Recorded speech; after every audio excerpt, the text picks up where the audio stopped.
ಕೇಸ್ನಲ್ಲಿ charge frame 230ಕ್ಕೂ ಹೆಚ್ಚು ಸಾಕ್ಷ್ಯ ಹಿಡಿದು ಟ್ರಯಲ್.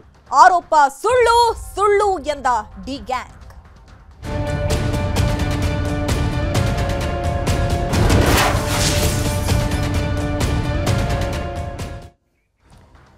ದರ್ಶನ್, ಪವಿತ್ರ ಅಂಡ್ ಗ್ಯಾಂಗ್ಗೆ ಟ್ರಯಲ್ ಈಗಾಗಲೇ ಆರಂಭ ಆಗಿದೆ.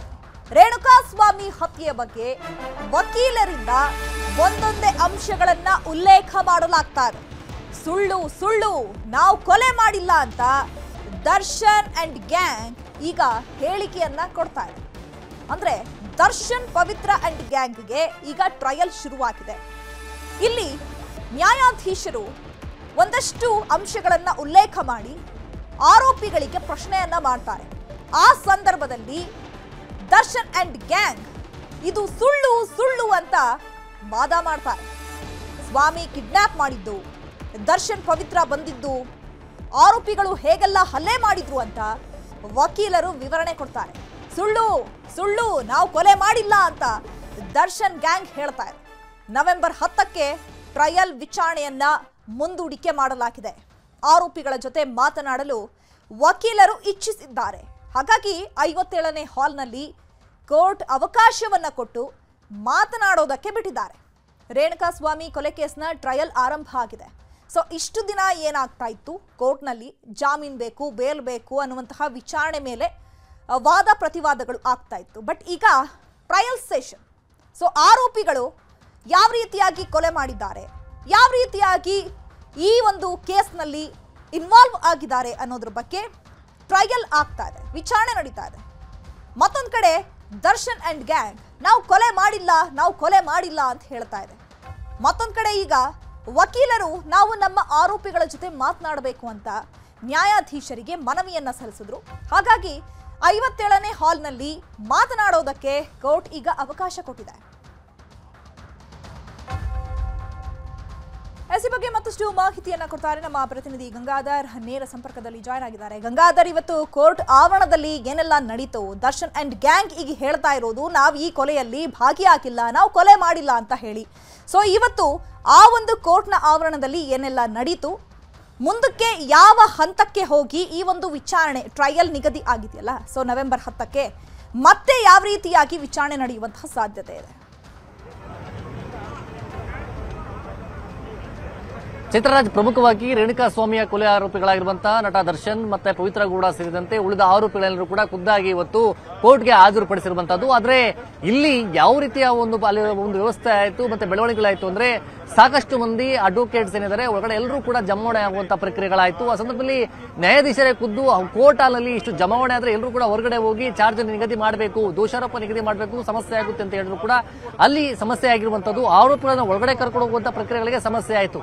ಈ ನಿಟ್ಟಿನಲ್ಲಿ ಈಗ ವಿಚಾರಣೆಯನ್ನ ದೋಷಾರೋಪ ನಿಗದಿ ಮಾಡುವಂತಹ ದಿನಾಂಕವನ್ನ ನವೆಂಬರ್ 10ನೇ ತಾರೀಕಿಗೆ ಈಗ ಮುಂದೂಡಿಕೆ ಆಗಿರುವಂತದ್ದು. ಅವತ್ತು ಚಾರ್ಜ್ ಫ್ರೇಮ್ ಅಂದ್ರೆ ಟ್ರಯಲ್ ನಿಗದಿ ಆಗುವಂತಕ್ಕೆ ಈಗ ವಿಚಾರಣೆ ನಿಗದಿಗೆ ಆ ದಿನಾಂಕವನ್ನ ಒಂದು ಫಿಕ್ಸ್ ಅನ್ನ ಮಾಡಲಾಗಿರುವಂತದ್ದು. ಅದೇ ರೀತಿಯಾಗಿ ವಕೀಲರ ಭೇಟಿಗೆ ಕೂಡ ಅವಕಾಶವನ್ನ ಮಾಡಿಕೊಳ್ಳಲಾಗಿದೆ. ಮತ್ತೆ ಇವತ್ತು ಕೂಡ ಇಲ್ಲಿ ಯಾವ ರೀತಿ ಸಿಚುವೇಶನ್ ಇದೆ ಅಂತ ನೋಡಬಹುದು. ಇಲ್ಲಿ ಪೊಲೀಸ್ ಹೆಚ್ಚುವರಿಯಾಗಿ ಇಲ್ಲಿ ಬಂದೋಬಸ್ತನ್ನ ಮಾಡಿಕೊಂಡಿದ್ದಾರೆ. ಮತ್ತೆ ಇದು ಕೋರ್ಟ್ ಹಾಲ್ನ ಹೊರಭಾಗದಲ್ಲಿ ಅಲ್ಲಿ ಪೊಲೀಸರ ಹೆಚ್ಚುವರಿಯಾಗಿ ನಿಯೋಜನೆ ಮಾಡ್ಕೊಂಡಿದ್ದಾರೆ. ಮತ್ತೆ ಅಲ್ಲಿ ವೆಹಿಕಲ್ಸ್ ಅನ್ನ ಕೂಡ ಒಂದು KSRP ಕರ್ಕೊಂಡ್ ಬಂದಿರುವಂತಹ ನಟ ದರ್ಶನ್ ಅಂಡ್ ಪವಿತ್ರ ಕೂಡ ಕರ್ಕೊಂಡ್ ಬಂದಿರುವಂತಹ ವೆಹಿಕಲ್ ಏನಿತ್ತು ಅದೆಲ್ಲವೂ ಕೂಡ ವ್ಯವಸ್ಥೆಯನ್ನ ಮಾಡಿಕೊಂಡಿರುವಂತದ್ದು. ಅದೇ ರೀತಿಯಾಗಿ ಕೋರ್ಟ್ ಆವರಣದಲ್ಲಿ ಪೊಲೀಸರನ್ನ ಕೂಡ ಇಲ್ಲಿ ಬಂದೋಬಸ್ತ್ಗೆ ನಿಯೋಜನೆಯನ್ನ ಮಾಡ್ಕೊಂಡಿದ್ದಾರೆ. ಮತ್ತೆ ಅವರ ಅಲ್ಲಿ ಅಭಿಮಾನಿಗಳು ಕೂಡ ಇಲ್ಲಿ ಸಾಕಷ್ಟು ಇಲ್ಲಿ ಪಬ್ಲಿಕ್ ಏನ್ ಬರ್ತಾ ಇದ್ದಾರೆ ಅವರು ಕೂಡ ಇಲ್ಲಿ ಹೆಚ್ಚಾಗಿ ಇಲ್ಲಿ ಬರ್ತಾ ಇರುವಂತದ್ದು. ಸದ್ಯ ಪ್ರಮುಖವಾಗಿ ಕೋರ್ಟ್ನ ಮುಂದ್ಗಡೆ ಎಷ್ಟು ಪ್ರಮಾಣದಲ್ಲಿ ಅಂದ್ರೆ ಇಲ್ಲಿ ವಿದ್ಯಾರ್ಥಿಗಳು ಅವರೆಲ್ಲರೂ ಕೂಡ ಬಂದು ಇಲ್ಲಿ ಜಮಾವಣೆ ಆಗಿ ನೋಡ್ತಾ ಇರುವಂತದ್ದು. ನಟ ದರ್ಶನ್ ಕೋರ್ಟ್ ಹತ್ರ ಬಂದಿದ್ದಾರೆ ಅಂತ ನೋಡಬೇಕು ಅಂತೇಳಿ ಅಲ್ಲಿ ಜಮಾವಣೆ ಆಗಿರುವಂತಹ ಒಂದು ಪ್ರಕ್ರಿಯೆಗಳು ಕೂಡ ಇಲ್ಲಿ ಆಗ್ತಾ ಇದೆ. ಆದ್ರೆ ಪೊಲೀಸರು ಅವ್ರು ಯಾರನ್ನೂ ಕೂಡ ಕೋರ್ಟ್ ಹಾಲ್ ಮುಂಭಾಗದಲ್ಲಿ ಅವರನ್ನ ಬಿಡ್ತಾ ಇಲ್ಲ. ಹೀಗಾಗಿ ಅವರನ್ನ ಇಲ್ಲೇ ಅಂದ್ರೆ ಕೋರ್ಟ್ ಆವರಣದಲ್ಲಿ ಅವರ ತಡೆಯುವಂತ ಕೆಲಸವನ್ನ ಈಗ ಸದ್ಯ ಮಾಡ್ಕೊಂಡಿದ್ದಾರೆ. ವಿಧಾನಸೌಧ ಪೊಲೀಸರು ಏನಿದ್ದಾರೆ ಅವರು ಬಂದೋಬಸ್ತನ್ನ ಈಗ ಮಾಡಿಕೊಂಡಿರುವಂತದ್ದು.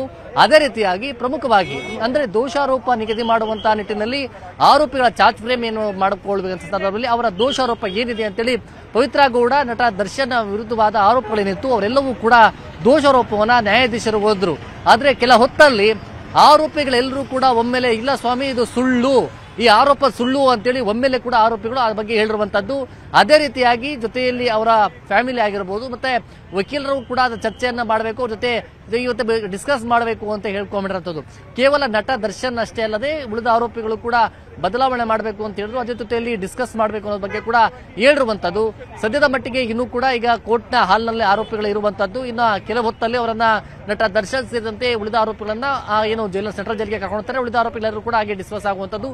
ಆದ್ರೆ ಬಹಳ ಕುತೂಹಲ ಇತ್ತು. ಚಾರ್ಜ್ ಫ್ರೇಮ್ ನಿಗದಿ ಆಗುತ್ತೆ ಮತ್ತೆ ಟ್ರಯಲ್ ದಿನಾಂಕ ಕೂಡ ನಿಗದಿಯಾಗಿ ಟ್ರಯಲ್ ಪ್ರಾರಂಭ ಆಗುತ್ತೆ ಅನ್ನೋದಿತ್ತು. ಹಾಗೆ ನವೆಂಬರ್ 10ನೇ ತಾರೀಕಿಗೆ ಟ್ರಯಲ್ ನಿಗದಿ ಆಗಿರುವ ಅಂದ್ರೆ ಅವತ್ತಿನ ದಿನಾಂಕ ನಿಗದಿ ಆಗಿದೆ. ಅವತ್ತು ಟ್ರಯಲ್ ದಿನಾಂಕ ಫಿಕ್ಸ್ ಮಾಡುವಂತ ನಿಟ್ಟಿನಲ್ಲಿ ಅವತ್ತು ಕಂಟಿನ್ಯೂ ವಿಚಾರಣೆ ಆಗುತ್ತೆ. ಅವತ್ತು ಕೂಡ ಖುದ್ದಾಗಿ ಆರೋಪಿಗಳೆಲ್ಲ ಕೂಡ ಕೋರ್ಟ್ಗೆ ಹಾಜರುಪಡಿಸಬೇಕಾಗುತ್ತೆ. ಆದ್ರೆ ಇನ್ನೊಂದು ವಿಚಾರ ಅಂತಂದ್ರೆ ಒಳಗಡೆ ಆದಂತ ಬೆಳವಣಿಗೆಗಳೇನಿತ್ತು ಆ ಬಗ್ಗೆ ಅಸಮಾಧಾನಗೊಂಡಿದ್ರು. ಮತ್ತೆ ಈಗ 57ನೇ CCH ಕೋರ್ಟ್ಗೆ 64ನೇ CCH ಕೋರ್ಟ್ ಅಲ್ಲಿತ್ತು. ಈಗ 57 CCH ಕೋರ್ಟ್ನ ಕೋರ್ಟ್ ಹಾಲ್ಗೆ ಅವರನ್ನ ಕರ್ಕೊಂಡ್ಬಂದು ಒಳಗಡೆ ಈಗ ಎಲ್ಲರೂ ಕೂಡ ಆರೋಪಿಗಳನ್ನ ಸಾಲಾಗಿ ಕುಳಿಸಿ ಅವರ ವಕೀಲರ ಜೊತೆ ಭೇಟಿಗೆ ಅವಕಾಶವನ್ನ ಕೊಡಲಾಗಿದೆ. ಇದೆಲ್ಲ ಕೂಡ ಮಾನಿಟರಿಂಗ್, ಆರೋಪಿಗಳ ಒಂದು ಮಾನಿಟರಿಂಗ್ ಏನಿದೆ ಅದೆಲ್ಲವೂ ಕೂಡ ಅಲ್ಲಿನ ಕಾಮಾಕ್ಷಿಪಾಳ್ಯ ಪೊಲೀಸರು ಇರ್ತಾರೆ ಮತ್ತೆ ಜೈಲಿನ ಸಿಬ್ಬಂದಿ ಕೂಡ ಇರುತ್ತವೆ, ಎಲ್ಲ ಕೂಡ ಅಬ್ಸರ್ವೇಷನ್ ಅಲ್ಲಿ ಕೂಡ ಆಗುವಂತದ್ದು. ಆ ನಿಟ್ಟಿನಲ್ಲಿ ಈಗ ಕೆಲವು ಹೊತ್ತಲ್ಲಿ ಅವರನ್ನ ಹೊರಗಡೆ ಕರ್ಕೊಂಡ್ ಬರ್ತಾರೆ. ಪೊಲೀಸ್ ಬಿಗಿ ಬಂದೋಬಸ್ತ್ ಅಲ್ಲಿ ನಟ ದರ್ಶನ್ ಅಂಡ್ ಗ್ಯಾಂಗ್ ನ ಸೆಂಟ್ರಲ್ ಜೈಲ್ ಪರಪ್ಪನಗರಕ್ಕೆ ಕರ್ಕೊಂಡು ಹೋಗುವಂತ ಕೆಲಸ ಆಗುತ್ತೆ. ಮತ್ತೆ ನವೆಂಬರ್ 10ನೇ ತಾರೀಕು ಟ್ರಯಲ್ ನಿಗದಿ ಅಂತ ಪ್ರೊಸೀಜರ್ ಏನೈತೆ ಅಷ್ಟರ ಒಳಗಾಗಿ ದರ್ಶನ್ ಅಂಡ್ ಆ ಗ್ಯಾಂಗ್ ಏನಿದೆ ಅವರೆಲ್ಲರೂ ಕೂಡ ಅಡ್ವೊಕೇಟ್ಸ್ ಜೊತೆ ಡಿಸ್ಕಸ್ ಮಾಡಿ ಯಾವ ರೀತಿ ಅವರು ಒಂದು ಸೂಚನೆಗಳನ್ನ ಕೊಟ್ಟಿರ್ತಾರೆ ಆ ಪ್ರಕ್ರಿಯೆಗಳನ್ನ ನಡ್ಕೊಳ್ಬೇಕಾಗುತ್ತೆ. ಆದ್ರೆ ಇನ್ನೊಂದು ಸಹಜ, ಎಲ್ಲ ಆರೋಪಿಗಳು ಕೂಡ ಅದೇ ರೀತಿಯಾಗಿ ಹೇಳ್ಕೊಳ್ಳುವಂತದ್ದು. ಅಂದ್ರೆ ಯಾರು ಕೂಡ ನಾವು ತಪ್ಪು ಮಾಡಿದ್ದೀವಿ ಅಂತ ಯಾರು ಕೂಡ ಟ್ರಯಲ್ ಚಾರ್ಜ್ ಫ್ರೇಮ್ ನಿಗದಿ ಸಂದರ್ಭದಲ್ಲಿ ದೋಷಾರೋಪ ನಿಗದಿ ಸಂದರ್ಭದಲ್ಲಿ ಒಪ್ಕೊಳ್ಳೋದಿಲ್ಲ. ಅವೆಲ್ಲರೂ ಕೂಡ ಅವರ ಅಡ್ವೊಕೇಟ್ಸ್ ಹೇಳಿದ ರೀತಿಯಲ್ಲಿ ಆತರ ಅದೇ ಒಂದು ರೀತಿಯಲ್ಲಿ ಅವರು ಒಪ್ಕೊಳ್ಳುವಂತದ್ದು. ಅದೇ ರೀತಿಯಾಗಿ ಇವತ್ತು ಕೂಡ ಕೋರ್ಟಲ್ಲಿ ಬೆಳವಣಿಗೆ ಆಯ್ತು. ಇಲ್ಲ ಸ್ವಾಮಿ, ನಾವ್ ಯಾರು ಕೂಡ ಇದೆಲ್ಲ ಸುಳ್ಳು ಅಂತ ಹೇಳ್ಕೊಡು, ಪವಿತ್ರ ಗೌಡ ಅಂಡ್ ನಟ ದರ್ಶನ್ ಮೇಲಿನ ಆರೋಪಗಳೆಲ್ಲವೂ ಕೂಡ ಸುಳ್ಳು ಅಂತ ಹೇಳಿದ್ದಾರೆ. ಮತ್ತೆ ಈಗ ಸಹಜವಾಗಿ 2 ತಿಂಗಳ ಬಳಿಕ ಮುಖಾಮುಖಿಯಾಗಿ ನಟ ದರ್ಶನ್ ಅಂಡ್ ಪವಿತ್ರ ಗೌಡ ಒಟ್ಟಿಗೆ ಮುಖಾಮುಖಿ ಆಗಿರುವಂತದ್ದು. ಮತ್ತೆ ಪವಿತ್ರ ಗೌಡ ಕೂಡ ನಟ ದರ್ಶನ್ ಅನ್ನ ಮಾತನಾಡಿಸುವಂತ ಪ್ರಯತ್ನವನ್ನ ಮಾಡಿದ್ರು. ಕೋರ್ಟ್ ಅಲ್ಲಿ ಒಳಗಡೆ ಇದ್ದಾರೆ. ಇನ್ನೆಷ್ಟು ಯಾವ ತರ ಪ್ರೊಸೀಜರ್ ಆಗುತ್ತೆ ನೋಡ್ಬೇಕಾಗುತ್ತೆ. ಚೈತ್ರರಾಜ್. ಓಕೆ ಗಂಗಾಧರ್, ಹಾಗೆ ಸಂಪರ್ಕದಲ್ಲಿರಿ, ಮತ್ತೆ ನಿಮ್ಮನ್ನ ಮಾತನಾಡಿಸ್ತೀನಿ. ವಕೀಲರನ್ನ ಬದಲಿಸಲು ಆರೋಪಿ ದರ್ಶನ್ ಮನವಿಯನ್ನ ಮಾಡ್ಕೊಂಡಿದ್ದಾರೆ. ಲಾಯರ್ ಚೇಂಜ್ ಮಾಡಬೇಕು ಅಂತ ದರ್ಶನ್ ಮನವಿಯನ್ನ ಮಾಡ್ಕೊಂಡಿದ್ದಾರೆ. ಜಡ್ಜ್ ಬಳಿ ಕಾಲಾವಕಾಶ ಕೇಳಿದ್ದಾರೆ ಆರೋಪಿ ದರ್ಶನ್. ಯಾಕಂದ್ರೆ ಯಾಕೋ ವಿಶ್ವಾಸ ಇಲ್ಲ ಅಂತ ಅನ್ಸುತ್ತೆ. ನಾನು ಈ ಕೇಸ್ ಗೆಲ್ತೀನಿ ಅನ್ನುವಂತಹ ವಿಶ್ವಾಸ ಇಲ್ಲದೆ ಇದ್ದಂತಹ ಸಂದರ್ಭದಲ್ಲಿಯೇ ವಕೀಲರನ್ನ ಚೇಂಜ್ ಮಾಡಬೇಕು ಅಂತ ಹೇಳಿ ದರ್ಶನ್ ಅವರೀಗ ನಿರ್ಧಾರ ಮಾಡದಂತೆ ಕಾಣಿಸ್ತಾ ಇದೆ. ವಕೀಲರನ್ನ ಬದಲಿಸೋದಕ್ಕೆ ಆರೋಪಿ ದರ್ಶನ್ ಅವರೀಗ ಮನವಿಯನ್ನ ಮಾಡ್ಕೊಂಡಿದ್ದಾರೆ.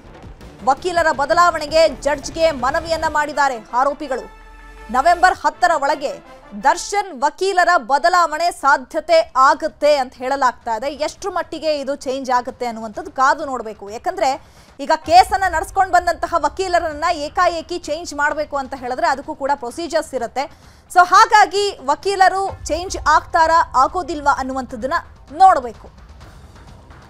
ಈ ಬಗ್ಗೆ ಮತ್ತಷ್ಟು ಮಾಹಿತಿಯನ್ನು ಕೊಡ್ತಾರೆ ನಮ್ಮ ಪ್ರತಿನಿಧಿ ಗಂಗಾಧರ್, ನೇರ ಸಂಪರ್ಕದಲ್ಲಿ ಜಾಯ್ನ್ ಆಗಿದ್ರು. ಗಂಗಾಧರ್, ಈಗ ದರ್ಶನ್ ಅವ್ರು ಹೇಳ್ತಾ ಇರೋದು ನಮ್ಮ ವಕೀಲರನ್ನ ಚೇಂಜ್ ಮಾಡಬೇಕು ಅಂತ ಹೇಳಿ. ಹಾಗಿದ್ರೆ ಅವರ ಪರ ವಕೀಲರ ಮೇಲೆ ಅವರಿಗೆ ನಂಬಿಕೆ ಇಲ್ವಾ, ವಿಶ್ವಾಸ ಇಲ್ವಾ? ಜೊತೆಗೆ ದರ್ಶನ್ ಹೊರತುಪಡಿಸಿ ಎಲ್ಲ ಆರೋಪಿಗಳು ಕೇಳ್ತಾ ಇದ್ದಾರಾ ಅಥವಾ ದರ್ಶನ್ ಮಾತ್ರ ಕೇಳ್ತಾ ಇದ್ದಾರಾ?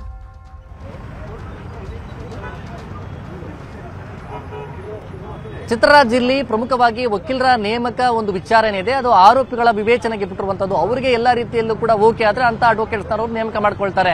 ಇದುವರೆಗೂ ಕೂಡ ಅಡ್ವೊಕೇಟ್ ಸುನಿಲ್ ಅವರನ್ನ ಕೂಡ ಅವರು ತಮ್ಮ ಪರವಾಗಿ ವಕಾಲತನ ವಹಿಸಿಕೊಂಡಿದ್ರು. ಹೈಕೋರ್ಟ್ ಅಲ್ಲಿ ಜಾಮೀನು ಒಂದು ವಕಾಲತನ ವಹಿಸಿಕೊಂಡಿರುವಂತದ್ದು CV ನಾಗೇಶ್ ಅವರು, ಜೂನಿಯರ್ ಆಗಿ ಇವರು ಸುನಿಲ್ ಅವರಿದ್ರು. ಮತ್ತೆ ಆದ್ರೆ ಈ ಒಂದು ಸಂದರ್ಭದಲ್ಲಿ ಇವತ್ತು ಚಾರ್ಜ್ ಫ್ರೇಮ್ ನಿಗದಿ ಆದಂತಹ ಸಂದರ್ಭದಲ್ಲಿ ಅಡ್ವೊಕೇಟ್ ಅವರ ಅಂದ್ರೆ ಪರವಾಗಿ ಅಂತಂದ್ರೆ ನಟ ದರ್ಶನ್ ಏನಿದ್ದಾರೆ ಅವರು ತಮ್ಮ ವಕೀಲರನ್ನ ಬದಲಾವಣೆ ಮಾಡಬೇಕು ಅಂತೇಳಿ ಒಂದು ಮನವಿಯನ್ನ ಮಾಡ್ಕೊಂಡಿದ್ದಾರೆ. ಈಗ ಚಾರ್ಜ್ ಫ್ರೇಮ್ ನವೆಂಬರ್ 10ನೇ ತಾರೀಕೇನು ಮುಂದೂಡಿಕೆ ಆಗಿದೆ, ಅಂದ್ರೆ ಟ್ರಯಲ್ ನಿಗದಿ ದಿನಾಂಕಕ್ಕೇನೋ ಅವತ್ತು ಫಿಕ್ಸ್ ಆಗಿದೆ. ಅವತ್ತಿನ ಸಂದರ್ಭದಲ್ಲಿ ಕೂಡ ಅಷ್ಟರ ಒಳಗಡೆಗೆ ಏನಾದ್ರೂ ಇವರು ಏನಾದ್ರು ಅಡ್ವೊಕೇಟ್ ಅನ್ನ ಚೇಂಜ್ ಮಾಡ್ಕೊಳ್ಳುವಂತ ನಿಟ್ಟಿನಲ್ಲಿ, ಬದಲಾವಣೆ ಮಾಡ್ಕೊಳ್ಳುವಂತ ನಿಟ್ಟಿನಲ್ಲಿ ಯಾವ ರೀತಿ ತೀರ್ಮಾನ ಕೈಗೊಳ್ತಾರೆ ಅನ್ನೋದು ಕೂಡ ನೋಡ್ಬೇಕಾಗುತ್ತೆ. ಇಲ್ಲಿ ಅವ್ರ ನಂಬಿಕೆ ವಿಶ್ವಾಸ ಅನ್ನೋದಕ್ಕಿಂತ ಅವರ ತಮ್ಮ ಒಂದು ಕೇಸಲ್ಲಿ ಯಾವ ರೀತಿ ಅವರು ವಕಾಲತನ ವಹಿಸಿ ತಮ್ಮ ಪರವಾಗಿ ಯಾವ ರೀತಿ ಒಂದು ಅಲ್ಲಿ ವಿಚಾರಗಳನ್ನ ಅಲ್ಲಿ ಬೆಳವಣಿಗೆಗಳನ್ನ ವಿಚಾರ ಬಗ್ಗೆ ಯಾವ ರೀತಿ ಪ್ರಸ್ತಾಪ ಮಾಡಿ ತಮ್ಮ ಪರವಾಗಿ ಯಾವತ್ತು ಇದಾಗುತ್ತೆ ಸಮಸ್ಯೆ ಅಂದ್ರೆ ಒಂದು ಒಳ್ಳೆ ರೀತಿಯಲ್ಲಿ ಬೆಳವಣಿಗೆ ಆಗುತ್ತೆ ಅನ್ನೋ ರೀತಿಯಲ್ಲಿ ಅವರು ಮಾಡಿಕೊಳ್ಳುವಂತದ್ದು ಸಹಜ ಸಾಮಾನ್ಯ. ಅದೇ ರೀತಿಯಾಗಿ ಈಗ ತಮ್ಮ ಒಂದು ಅಡ್ವೊಕೇಟ್ ಅನ್ನ ಬದಲಾವಣೆ ಮಾಡಬೇಕು ಅನ್ನೋ ನಿಟ್ಟಿನಲ್ಲಿ ಅವರೇನು ಕೇಳ್ಕೊಂಡಿದ್ದಾರೆ. ಅದ ನಿಟ್ಟಿನಲ್ಲಿ ಈಗ ಬದಲಾವಣೆ ಯಾರನ್ನ ಅಡ್ವೊಕೇಟ್ ಅನ್ನ ನೇಮಕ ಮಾಡ್ಕೊಳ್ತಾರೆ ಅಂತ. ಯಾಕೆಂದ್ರೆ ಇದು ಸುಪ್ರೀಂ ಕೋರ್ಟ್ ಹಂತದವರೆಗೂ ಕೂಡ ಈ ಕೇಸ್ ಹೋಗಿರುವಂತಹ ಹಿನ್ನೆಲೆಯಲ್ಲಿ ಈಗ ಟ್ರಯಲ್ ನಿಗದಿ ಆದಂತಹ ಸಂದರ್ಭದಲ್ಲಿ ಒಳ್ಳೆ ರೀತಿಯ ಅಡ್ವೊಕೇಟ್ ಅನ್ನ ನೇಮಕ ಮಾಡ್ಕೊಳ್ಬೇಕಾಗುತ್ತೆ. ಈಗ ಸುನಿಲ್ ಅವರ ಬದಲಾವಣೆಯನ್ನ ಅವರು ಬಯಸಿರುವಂತದ್ದು. ಇಲ್ಲಿ ನಟ ದರ್ಶನ್ ಅಷ್ಟೇ ಅಲ್ಲದೆ ಕೆಲ ಆರೋಪಿಗಳು ಕೂಡ ಮಾಡ್ಕೊಂಡಿದ್ದಾರೆ. ಆದ್ರೆ ಆ ಒಳಗಡೆ ಈಗ ಆರೋಪಿಗಳು ಯಾವ ರೀತಿ ಅಡ್ವೊಕೇಟ್ ಚೇಂಜ್ ಮಾಡ್ಕೊಳ್ಳುವ ನಿಟ್ಟಿನಲ್ಲಿ ತೀರ್ಮಾನವನ್ನ ಕೈಗೊಳ್ತಾರೆ, ಅದು 10ರ ತಾರೀಕು ಒಳಗಡೆ ಮಾಡ್ಕೊಳ್ತಾರೆ ಅನ್ನೋದು ಕೂಡ ಒಂದು ಮಾಹಿತಿ ಬರ್ತಾ ಇರುವಂತದ್ದು. 10ನೇ ತಾರೀಕು ಗಂಗಾಧರ್ ಮತ್ತೆ ನಿಮ್ಮನ್ನ ಮಾತನಾಡಿಸ್ತೀನಿ. 81 ದಿನಗಳ ಬಳಿಕ ದರ್ಶನ್ ಪವಿತ್ರ ಮೊದಲ ಬಾರಿಗೆ ಮುಖಾಮುಖಿ ಆಗ್ತಾ ಇದ್ದಾರೆ. ಕೋರ್ಟ್ನಲ್ಲೇ ದರ್ಶನ್ ಅನ್ನ ಮಾತನಾಡಿಸೋದಕ್ಕೆ ಪವಿತ್ರ ಪ್ರಯತ್ನ ಪಟ್ಟಿದ್ದಾರೆ. ಮುಂದೆ ಬಾ ಅಂತ ದರ್ಶನ್ಗೆ ಪವಿತ್ರ ಗೌಡ ಕರೆದಿದ್ದಾರೆ. ಯಾಕಂದ್ರೆ ಪರಸ್ಪರ ಅಗ್ರಹಾರದಲ್ಲೇ ಇದ್ರು ಕೂಡ ಇಬ್ರು ಕೂಡ ಪ್ರತ್ಯೇಕವಾಗಿ ಬೇರೆ ಬೇರೆ ಸೆಲ್ ನಲ್ಲಿದ್ದಾರೆ. ಸೊ 81 ದಿನಗಳ ಬಳಿಕ ಈಗ ಕೋರ್ಟ್ ಆವರಣಕ್ಕೆ ಬಂದ್ರಲ್ಲ, ಆಗ್ಲೇ ಈಗ ಪವಿತ್ರ ಗೌಡ ಹಾಗೆ ದರ್ಶನ್ ಮುಖಾಮುಖಿ ಆಗಿರೋದು. ಈ ಸಂದರ್ಭದಲ್ಲಿ ಪವಿತ್ರ ಗೌಡ ದರ್ಶನ್ ಅವರನ್ನ ಮಾತನಾಡಿಸೋದಕ್ಕೆ ಪ್ರಯತ್ನ ಪಟ್ಟಿದ್ದಾರೆ. ಮುಂದೆ ಬಾ ಅಂತ ದರ್ಶನ್ಗೆ ಪವಿತ್ರ ಗೌಡ ಕರೆದಿದ್ದಾರೆ. ವಿಚಾರಣೆ ಮುಗಿಸಿ ಹೊರಟಾಗ ಪವಿತ್ರ ಗೌಡ ಕಣ್ಣೀರು ಹಾಕಿದ್ದಾರೆ. ದರ್ಶನ್ ಹೊರಟ ಮೇಲೆ ಪವಿತ್ರ ಗೌಡ ಮಗಳ ಆಗಮನ ಆಗಿದೆ. ಅಮ್ಮ ಮಗಳನ್ನ ನೋಡಿ A1 ಆರೋಪಿ ಪವಿತ್ರ ಗೌಡ ಕಣ್ಣೀರಿಟ್ಟಿದ್ದಾರೆ. ಯಾಕಂದ್ರೆ ಒಂದ್ ಕಡೆ ಅವ್ರಿಗೂ ಅನ್ಸಿರ್ಬೇಕು, ಮಾಡಿದ್ದು ಕೆಲಸ ಸರಿ ಇರಲಿಲ್ಲ, ಹಾಗಾಗಿ ನಾವು ಇದನ್ನ ಎದುರಿಸಲೇಬೇಕಾಗತ್ತೆ ಅಂತ ಹೇಳಿ. ಮತ್ತೊಂದ್ ಕಡೆ ಈಗ ದರ್ಶನ್ ಅವರನ್ನ ನೋಡದೆ ಅನ್ನುವಂತಹ ಖುಷಿ ಕೂಡ ಇರ್ಬೋದು. ಅದರಲ್ಲೂ 81 ದಿನಗಳ ಬಳಿಕ ಇಬ್ರು ಕೂಡ ಮೊದಲ ಬಾರಿಗೆ ಮುಖಾಮುಖಿ ಆಗ್ತಿದ್ದಾರೆ. ಈ ಸಂದರ್ಭದಲ್ಲಿ ಅಫ್ಕೋರ್ಸ್ ದರ್ಶನ್ ಅವರನ್ನ ಮಾತನಾಡಿಸೋದಕ್ಕೆ ಪವಿತ್ರ ಗೌಡ ಪ್ರಯತ್ನ ಪಟ್ಟಿದ್ದಾರೆ. ಬಟ್ ಅದು ಕೂಡ ಆಗ್ಲಿಲ್ಲ. ಪೊಲೀಸರ ಕಣ್ಗಾವಲಿನಲ್ಲಿ ಮಾತನಾಡಿಸೋದಕ್ಕೆ ಬಿಡ್ತಾರಾ? ಅದು ಕೋರ್ಟ್ಗೆ ಬಂದಿರುವಂತದ್ದು ಟ್ರಯಲ್ ವಿಚಾರಣೆಗೆ. ಸೊ ಹಾಗಾಗಿ ಪೊಲೀಸರು ತಮ್ಮ ಕರ್ತವ್ಯವನ್ನ ಮಾಡಿದ್ದಾರೆ. ಪವಿತ್ರ ಗೌಡ ಮಾತನಾಡಿಸೋದಕ್ಕೆ ಹೋದ್ರೂ ಕೂಡ ಅವರಿಗೆ ಅವಕಾಶವನ್ನ ಕೊಟ್ಟಿಲ್ಲ.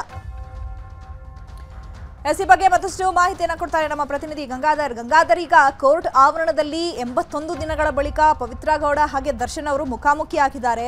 ಪವಿತ್ರ ಗೌಡ ಅವರು ಯಾವ ರೀತಿ ದರ್ಶನ್ ಅವರನ್ನ ಮಾತನಾಡಿಸಬೇಕು ಅಂತ ಪ್ರಯತ್ನ ಪಟ್ಟರು ಅಲ್ಲಿ?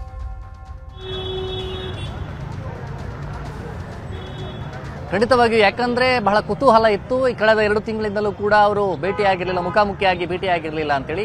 ಆದ್ರೆ ಇಲ್ಲಿ ಸೆಂಟ್ರಲ್ ಜೈಲಿನ ಬ್ಯಾರಕ್ ಅಂದ್ರೆ ಮೇನ್ ಜೈಲಿನ ಒಳಗಡೆ ಪವಿತ್ರ ಗೌಡ ಇರುವಂತದ್ದು, ಕ್ವಾರಂಟೈನ್ ಸೆಲ್ ನಲ್ಲಿ ದರ್ಶನ್ ಇರುವಂತದ್ದು. ಈ ಸಂದರ್ಭದಲ್ಲಿ ಅವರು ವಿಡಿಯೋ ಕಾನ್ಫರೆನ್ಸ್ ಬಂದಂತಹ ಸಂದರ್ಭದಲ್ಲಿ ಅಕ್ಕಪಕ್ಕದಲ್ಲಿ ಇದ್ರು ಕೂಡ ಅವರು ಮಾತಾಡ್ತಾ ಇರಲಿಲ್ಲ. ಆದ್ರೆ ಇವತ್ತು ಕೋರ್ಟ್ಗೆ ಬಂದಂತಹ ಸಂದರ್ಭದಲ್ಲಿ ನೇರವಾಗಿ ಮುಖಾಮುಖಿಯಾಗಿ ಭೇಟಿಯಾಗಿದ್ದರು. ಈ ಸಂದರ್ಭದಲ್ಲಿ ಪವಿತ್ರ ಗೌಡ ದರ್ಶನನ್ನ ಮಾತನಾಡಿಸುವಂತ ಪ್ರಯತ್ನವನ್ನ ಮಾಡಿದ್ರು ಕೂಡ ದರ್ಶನ್ ಅದಕ್ಕೆ ಹೆಚ್ಚಾಗಿ ಅವರು ಆ ಬಗ್ಗೆ ಗಮನವನ್ನ ಕೊಡ್ಲಿಲ್ಲ. ಯಾಕಂದ್ರೆ ಅದು ದರ್ಶನ್ ಅಂದ್ರೆ ಕ್ಯೂ ಅಲ್ಲಿ A1 A2 ಆಗಿ ಸಾಲಾಗಿ ನಿಲ್ಲಿಸುವಂತಹ ಸಂದರ್ಭದಲ್ಲೂ ಕೂಡ ಮುಂದೆ ಬನ್ನಿ ಅಂತೇಳಿ ಕೂಡ ಪವಿತ್ರ ಕೂಡ ದರ್ಶನ್ಗೆ ಹೇಳಿರುವಂತದ್ದು. ಆ ಸಂದರ್ಭದಲ್ಲಿ ಇಲ್ಲ, A2 ಹಿಂದೆ ಇರಬೇಕು, A1 ಮುಂದೆ ಇರುವಂತಹ ಪ್ರಕ್ರಿಯೆಗಳಿಗೆ ಅಡ್ವೊಕೇಟ್ಸ್ ಹೇಳಿದಂತ ಸಾಲಾಗಿ ನಿಲ್ಲಿಸಿಕೊಂಡಿದ್ದಾರೆ.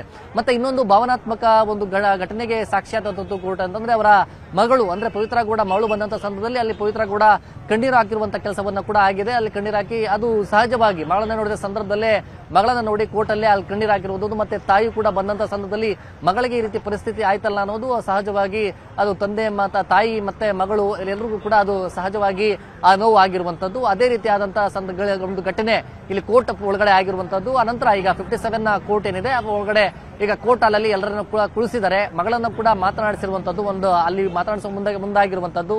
ಆ ಸಂದರ್ಭದಲ್ಲಿ ಯಾಕಂದ್ರೆ ಏಕಾಏಕಿ ನೇರವಾಗಿ ಯಾರು ಕೂಡ ಒಳಗಡೆ ಅಲ್ಲಿ ಮಾತಾಡ್ಸಕ್ಕೆ ಬಿಡೋದಿಲ್ಲ, ಕೇವಲ ಕಣ್ಸನ್ನಲ್ಲೇ ಆ ಒಂದು ಪ್ರಕ್ರಿಯೆಗಳಾಗಿರುವಂತದ್ದು. ಅನಂತರ ಒಳಗಡೆ ದರ್ಶನ್ ಆಗಿರ್ಬೋದು ಮತ್ತೆ ಪವಿತ್ರ ಗೌಡ ಅವರಿಬ್ಬರು ಕೂಡ ಮಾತನಾಡಕ್ಕೆ ಹೆಚ್ಚು ಆಗಲಿಲ್ಲ, ಕೇವಲ ಸನ್ನೆಯಲ್ಲೇ ಆಗಿರುವಂತದ್ದು. ಸದ್ಯದ ಮಟ್ಟಿಗೆ ಇನ್ನು ಕೆಲ ಹೊತ್ತಲ್ಲೇ ಅವರನ್ನ ಇಲ್ಲಿಂದ ನೇರವಾಗಿ ಜೈಲಿಗೆ ಕರ್ಕೊಂಡು ಹೋಗ್ತಾರೆ. 10ನೇ ತಾರೀಕು ಖುದ್ದಾಗಿ ಎಲ್ಲ ಆರೋಪಿಗಳನ್ನ ಹಾಜರುಪಡಿಸ್ತಾರೆ ಚೈತ್ರರಾಜ್. ಗಂಗಾಧರ್, ಈಗ ಕೋರ್ಟ್ ಆವರಣದಲ್ಲಿ ಎಲ್ಲ ಆರೋಪಿಗಳನ್ನ ಕೂರಿಸಿದಾರಲ್ಲ, ಯಾಕೆ ಕೂರಿಸಿದ್ದಾರೆ? ಜೊತೆಗೆ ಈಗ ವಕೀಲರು ಕೂಡ ಬದಲಾವಣೆ ಆಗ್ತಾರೆ ಅಂತ ಹೇಳಲಾಗ್ತಾ ಇದೆಯಲ್ಲ, ಸೊ ಹಾಗಾಗಿ ಯಾವ ರೀತಿ ವಕೀಲರು ಚೇಂಜ್ ಆಗಬಹುದು, ಏನೆಲ್ಲ ಪ್ರೊಸೀಜರ್ಸ್ ಇರುತ್ತೆ? ಮತ್ತೆ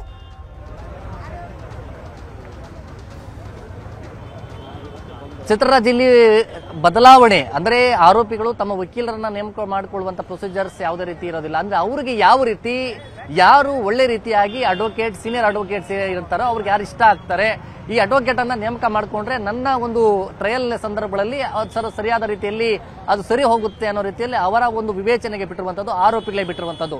ಅವರು ಇಲ್ಲ ಒಳ್ಳೆ senior advocate, supreme court advocates ನ ಹಾಕೊಂಡ್ರು ಹಾಕೋಬಹುದು, ಇಲ್ಲ ಹೈಕೋರ್ಟ್ ಸೀನಿಯರ್ ಅಡ್ವೊಕೇಟ್ಸ್ ನ ಟ್ರಯಲ್ಗೆ ಹಾಕೊಂಡ್ರೆ ನಮ್ಗೆಲ್ಲ ರೀತಿ ಒಳ್ಳೇದಾಗುತ್ತೆ ಅನ್ನೋದು ರೀತಿಯಲ್ಲಿದ್ರು ಕೂಡ ಅವ್ರು ಹಾಕೊಳ್ಬೇಕು. ಇದು ಆರೋಪಿ ಮತ್ತೆ ಅವರ ಕುಟುಂಬಸ್ಥರು ಮಾಡಿಕೊಳ್ಳುವಂತ ಒಂದು ತೀರ್ಮಾನ. ಇಷ್ಟು ದಿನವರೆಗೂ ಕೂಡ ದರ್ಶನ್ ಪರವಾಗಿ ಸುನಿಲ್ ಅವರಿದ್ರು, ಮತ್ತೆ ಅವರ ಪರವಾಗಿ ಅಂದ್ರೆ ಪವಿತ್ರ ಗೌಡ ಪರವಾಗಿ ಅಲ್ಲಿ Balan advocate senior advocate Balan ಅವರು ಕೂಡ ವಕಾಲತನ್ನ ಹಾಕೊಂಡಿದ್ರು. ಅದೇ ಹಂತದಲ್ಲಿ ಉಳಿದ ಆರೋಪಿಗಳಿಗೆ ಡಾಕ್ಟರ್ ಅಂದ್ರೆ ಒಂದು ಅಡ್ವೊಕೇಟ್ ಆಗಿರುವಂತಹ ರಂಗನಾಥ್ ರೆಡ್ಡಿ ಅವರು ಕೂಡ ವಕಾಲತನ್ನ ಹಾಕೊಂಡಿದ್ರು. ಈಗ ದರ್ಶನ್ ಸೇರಿದಂತೆ ಕೆಲ ಆರೋಪಿಗಳು ಇಲ್ಲ ಬದಲಾವಣೆ ಮಾಡ್ಕೊಳ್ಬೇಕು ಅಂತ ಹೇಳಿದ್ದಾರೆ. ಈಗ 10ನೇ ತಾರೀಕು ಒಳಗಡೆಗಾಗಿ ಏನಾದರೂ ಬದಲಾವಣೆ ಮಾಡಿಕೊಂಡು ಅಡ್ವೊಕೇಟ್ ಅನ್ನ ಚೇಂಜಸ್ ಮಾಡಿಕೊಂಡು ಅವ್ರ ಮೂಲಕವಾಗಿ ಟ್ರಯಲ್ ಪ್ರಾರಂಭ ಮಾಡ್ತಾರೆ, ನೋಡಬೇಕಾಗುತ್ತೆ. ಬಹಳ ಕುತೂಹಲ ಇದೆ. ದರ್ಶನ್ ಅಂಡ್ ಪವಿತ್ರ ಗೌಡ ಪರವಾಗಿ, ಅದರಲ್ಲಿ ಪ್ರಮುಖವಾಗಿ ದರ್ಶನ್ ಪರವಾಗಿ ಯಾವ ಅಡ್ವೊಕೇಟ್ ಅನ್ನ ಅವರು ನೇಮಕ ಮಾಡಿಕೊಳ್ತಾರೆ ಅನ್ನೋದು ಕೂಡ ಬಹಳ ಕುತೂಹಲ ಇದೆ, ನೋಡಬೇಕಾಗುತ್ತೆ ಅವತ್ತಿನ ದಿನ ಸಂದರ್ಭದಲ್ಲಿ.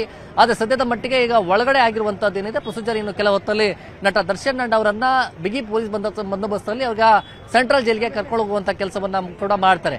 ಆದ್ರೆ ಇಲ್ಲಿ ಪ್ರಮುಖವಾಗಿ ಚಾರ್ಜ್ ಫ್ರೇಮ್ ಆಗಿರುವಂತದ್ದು ಟ್ರಯಲ್ ನಿಗದಿ ಆಗುವಂತಹ ವಿಚಾರ ಪ್ರಕ್ರಿಯೆಗಳಲ್ಲಿ ಇವತ್ತೇ ಆಗುತ್ತೆ, ಸ್ಟಾರ್ಟ್ ಆಗುತ್ತೆ ಅಂತ ಬಹಳ ಕುತೂಹಲ ಇತ್ತು. ಆದ್ರೆ ಇವತ್ತಿನ ಆದ ಸಂದರ್ಭದಲ್ಲಿ ಕೋರ್ಟ್ ಹಾಲ್ ಒಳಗಡೆ ಆದಂತಹ ಬೆಳವಣಿಗೆಗಳೇನಿತ್ತು ಇವೆಲ್ಲವೂ ಕೂಡ ಕಸಿವಿಸಿ ಆಗಿರುವಂತದ್ದು ನ್ಯಾಯಾಧೀಶರಿಗೆ.